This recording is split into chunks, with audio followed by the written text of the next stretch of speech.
In the vast wilderness of the American frontier, where lawlessness reigned and civilization seemed a distant dream, there emerged leaders who would shape the destiny of an expanding nation.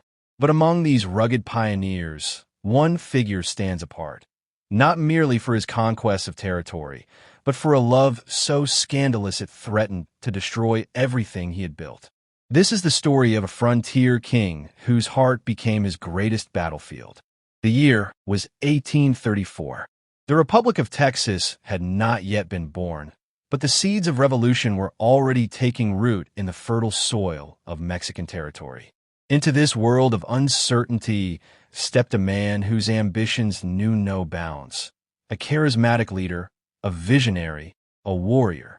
History would remember him as one of the fathers of Texas independence, but few would know the secret that haunted his every decision, the forbidden passion that burned in the shadows of his public triumphs. Our story begins not in the dusty plains of Texas, but in the genteel drawing rooms of the American South, where society's rules were as rigid as iron and a family's reputation meant everything.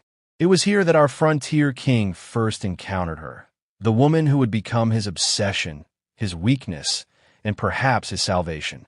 She was everything society deemed proper.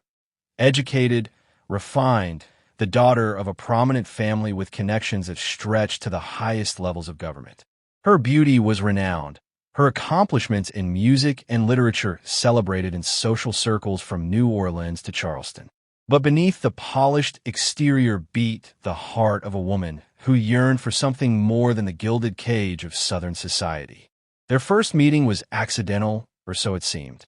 A chance encounter at a political gathering in New Orleans, where ambitious men plotted the future of a continent over cigars and whiskey. She had accompanied her father, a senator with interests in Western expansion. He had come seeking support for his ventures in the Mexican territories. Their eyes met across a crowded ballroom, and in that instant, both of their fates were sealed.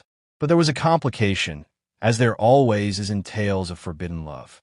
She was already promised to another, a union arranged by her family to secure political alliances and financial stability. The engagement had been announced in all the newspapers. The wedding date was set.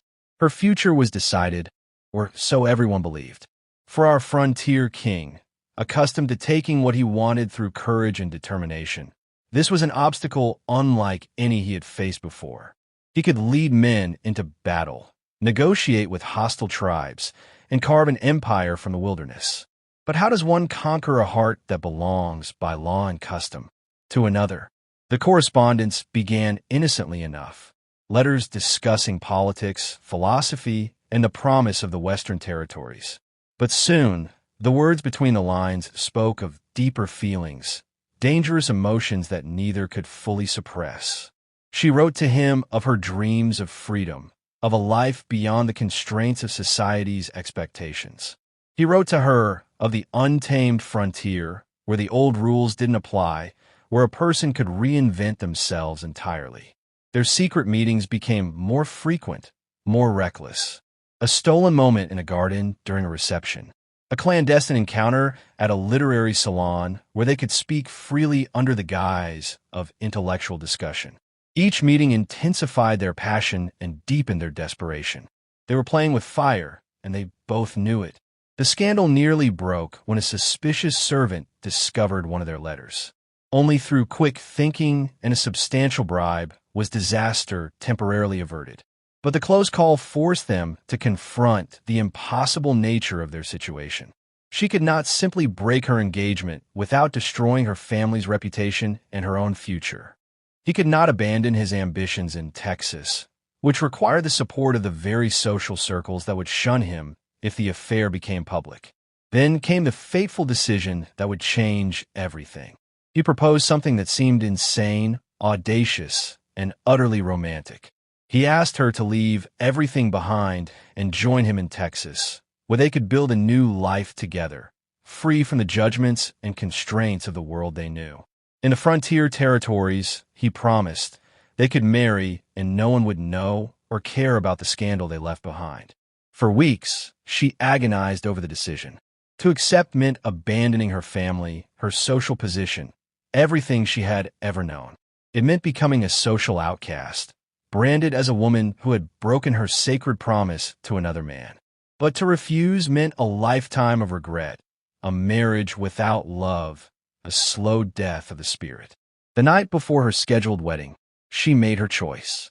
In the darkest hours before dawn, she slipped out of her family's mansion with only a small bag of possessions. He was waiting with horses, and together they rode toward the frontier, toward freedom, toward an uncertain future. The scandal exploded like a powder keg. Her abandoned fiancé demanded satisfaction, threatening a duel.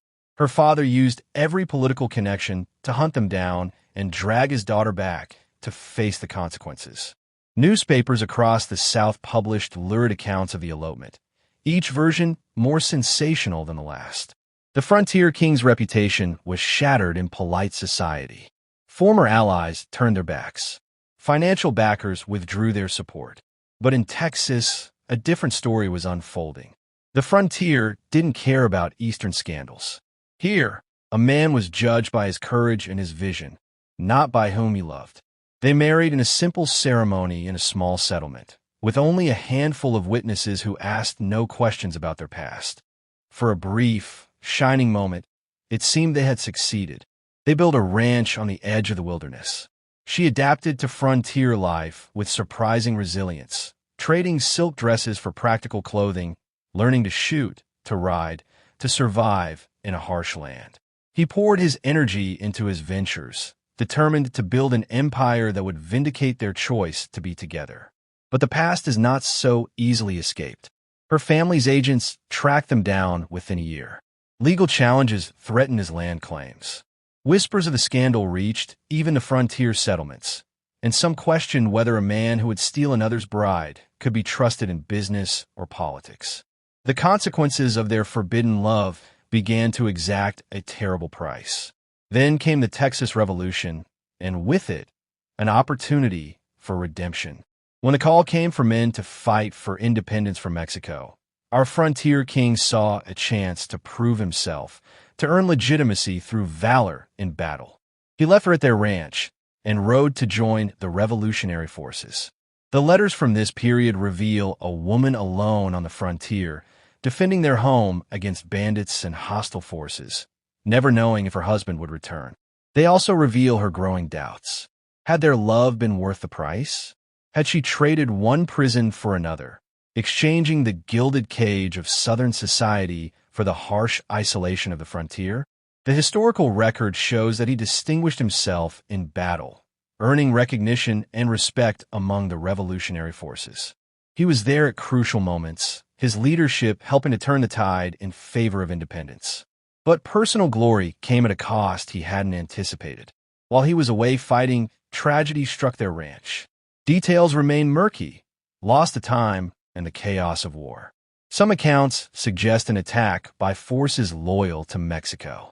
Others hint at vigilante justice from those who still condemned their scandalous union.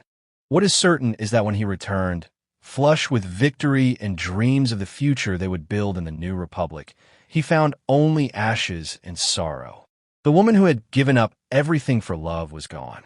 Whether she perished in the attack, fled to safety, or perhaps finally returned to her family in the East, remains one of history's haunting mysteries.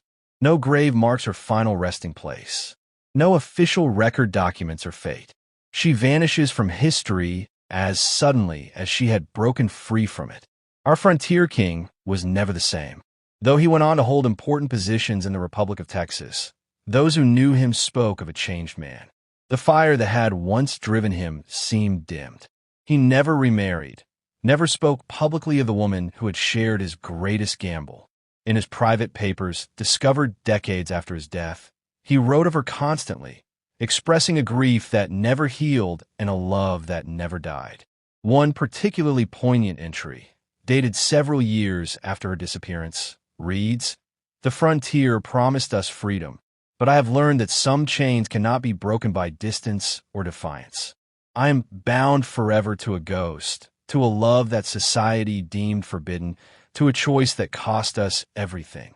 If I could return to that ballroom in New Orleans, knowing what I know now, would I still meet her eyes across that crowded room? God help me, but I believe I would. The tale of the Frontier King's forbidden love raises questions that echo across time. Was their love worth the cost? Did society have the right to dictate whom they should love? Could they have found another way? Or was their tragedy inevitable from the moment they chose passion over propriety? In many ways, their story reflects the larger American narrative of this era. The tension between civilization and wilderness, between tradition and freedom, between the person society expected you to be and the person you long to become. The frontier represented possibility, a place where the old rules might not apply, where you could reinvent yourself. But as our lovers discovered, you cannot outrun the past entirely, and freedom always comes with a price. Today, tourists visit the sites associated with Texas independence, learning about the heroes who fought for liberty. Few know about the personal rebellions, the private wars fought by individuals seeking freedom of a different kind. The ranch where they briefly found happiness has long since crumbled to dust. No monument marks their story. History, written by the victorious and the respectable, has largely forgotten this chapter. But perhaps that's fitting. Perhaps their love was always meant to exist outside the boundaries of official history, in the realm of whispered stories and romantic legend. In the space between documented fact and forgotten memory, the Frontier King and his forbidden love live on, not as historical figures in textbooks, but as symbols of the eternal human struggle to choose love over duty, passion over prudence, freedom over security. The frontier has vanished, swallowed by the march of civilization.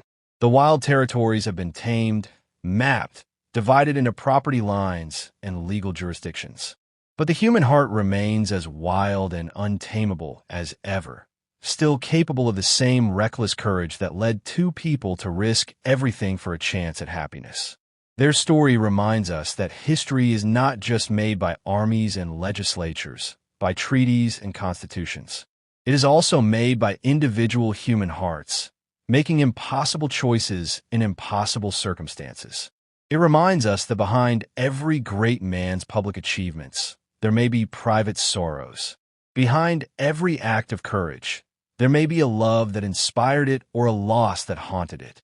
The forbidden love of a frontier king, a tale of passion and scandal, of courage and tragedy, of a love that defied society but could not escape fate. In the end, perhaps, for while empires crumble and republics fall, while fame fades and achievements are forgotten, true love, even forbidden love, endures in memory, in story, in the eternal human longing for connection that transcends all boundaries. And so we leave them there, forever frozen in that moment of choice, forever riding toward the frontier, forever believing that beyond the next horizon lies the freedom they seek. Whether they found it or not, the courage to try remains an inspiration, a reminder that the greatest adventures are not always won on battlefields or in political halls, but in the human heart's refusal to surrender to the limitations others would impose upon it. This has been the story of forbidden love on the American frontier, a tale not found in official histories, but one that speaks to something timeless in the human experience. The frontier may be gone, but the choice between duty and desire, between security and passion, remains as challenging today as it was in that distant time when the West was wild and love knew no law but its own.